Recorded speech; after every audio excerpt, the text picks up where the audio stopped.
जय जगन्नाथ बंधुगण आज आम जानिबा 2026 वर्षर मकर राशि व्यक्ति विशेष मानक पई 2026 वर्षटी प्रेम जीवन दृष्टि किपरि कटिब से विषय सेथिपाई वीडियो को शेष पर्यंत देखिबा सहित आम चैनल को जो माने नुआ करी आछंती लाल रंगर सब्सक्राइब बटन को दबे आम चैनल को सब्सक्राइब करंतु और पाखरी थिवा घंटी बटन को दबे ऑल रे सिलेक्ट करंतु काहेकि ना आमे अपलोड करितबा प्रत्येक वीडियो नोटिफिकेशन आपण सर्वप्रथमे पाई परिबे। बंधुगण मकर राशि व्यक्ति विशेष मानक पई 2026 वर्षटी प्रेम और वैवाहिक जीवन दृष्टि उत्तम सकारात्मक परिणाम प्रदान करिब।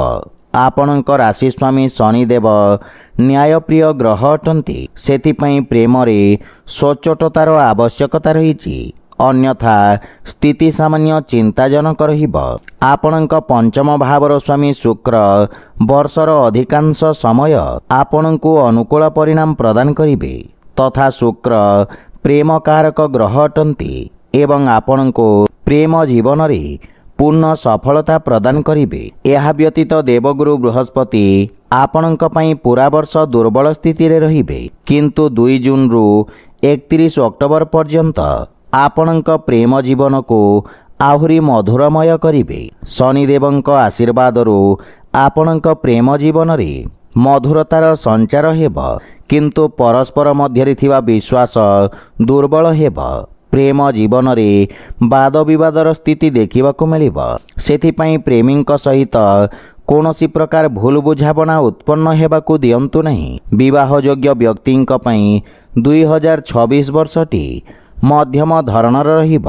2 जून रु 31 अक्टोबर पर्यंत देवगुरु बृहस्पति उच्च राशि रे आपणक सप्तम भाव रे विराजित रहिबे जहा फल रे विवाह पई एही अवधि अत्यंत शुभदायक साब्यस्त हेब किंतु विवाह रे लंबा अंतर रखिबा क्षतिदायक साब्यस्त हेब काहेकि ना शनिंक तृतीय दृष्टि आपणक पंचम भाव रे रहिब जहा फल रे नाना प्रकार समस्या उत्पन्न होई पारे।